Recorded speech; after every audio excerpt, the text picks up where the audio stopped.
আমি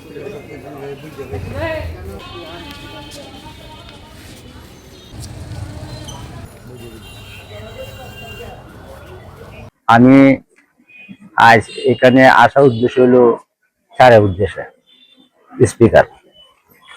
আমার ছেলে যখন হেলাবাদ আমি কয়েকবার গেছি, গেলে হেলা চিকিৎসাবাদও হেলা কয়েকবার নেওয়ার চেষ্টা করছে, এইমাত্র তার আল্লাহ তাআলা তার হায়াত জানাই স্যারের চিকিৎসাটা করতে পারে নাই। এটার জন্য স্যারের কাছে স্যারে আমার বলছে হ্যাঁ ঠিক আছে, তোমার চলার মতন আমি একটা ব্যবস্থা আমি করে দিই। স্যারে আলহামদুলিল্লাহ আমার একটা ওষুধ দিছে, স্যার আমার চলার মতন একটা মানে একটা পরিবেশ আমার খুঁজা ফেলে আমার দিয়ে দিছে। আমার চার আমাকে একটা ওষুধ দিছে চলার মতন, আমি সুখ সুবিধার আমি যাবার চলে কাটতে পারি। তার হাতে আমার ধন্যবাদ, আমি তার হাতে পবিত্র। আমরা এখানে সমবেত হয়েছি আমাদের নেতা জননেতা জনাব ব্যারিস্টার কায়সার কামাল মহোদয়। উনি চণ্ডীগড় ইউনিয়নের শাখায়েত, চণ্ডীগড় ইউনিয়ন ৩ নং ওয়ার্ড ১ নং ওয়ার্ডের শাখায়েত গ্রামের আবুল কাশেমের ছেলে জামিরুল। ওনার ক্যান্সার জনিত কারণে অকাল মৃত্যুতে উনি খুব শোকাহত, যার পরিপ্রেক্ষিতে ওনাকে একটি অটো বাইক দিয়ে ওনার আগামী দিন চলার একটি সুবর্ণ সুযোগ করে দিয়েছেন ব্যারিস্টার কায়সার কামাল মহোদয়, এবং এই ধারাবাহিকতা চলবে উনি আমাদেরকে আশ্বাস দিয়েছেন।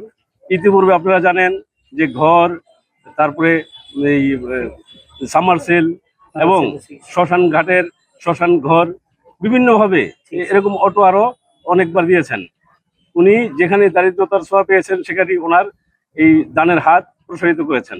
আমরা ওনার জন্য মঙ্গল কামনা করি, ওনার বাপ মার জন্য মঙ্গল কামনা করি, আল্লাহ যেন ওনাদেরকে ব্যস্ত নসিব করেন।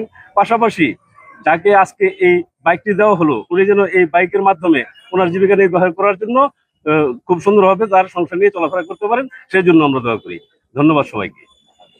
আমাদের নেতা জননেতা জনাব ব্যারিস্টার কায়সার কামাল মহোদয়, উনি চণ্ডীগড় ইউনিয়নের ১ নং ওয়ার্ডের শাখায়েত গ্রামের আবুল কাশেমের ছেলে জামিরুল। ওনার ক্যান্সার জনিত কারণে অকাল মৃত্যুতে উনি খুব শোকাহত, যার পরিপ্রেক্ষিতে ওনাকে একটি অটো বাইক দিয়ে ওনার আগামী দিন চলার একটি সুবর্ণ সুযোগ করে দিয়েছেন ব্যারিস্টার কায়সার কামাল মহোদয়, এবং এই ধারাবাহিকতা চলবে উনি আমাদেরকে আশ্বাস দিয়েছেন। ইতিপূর্বে আপনারা জানেন যে ঘর, তারপরে এই সামারসেল এবং শ্মশান ঘাটের শ্মশান ঘর বিভিন্নভাবে এরকম অটো আরো অনেকবার দিয়েছেন। উনি যেখানে দারিদ্রতার ছোঁয়া পেয়েছেন সেখানে ওনার এই দানের হাত প্রসারিত করেছেন। আমরা ওনার জন্য মঙ্গল কামনা করি, ওনার বাপ মার জন্য মঙ্গল কামনা করি, আল্লাহ যেন ওনাদেরকে ব্যস্ত নসিব করেন।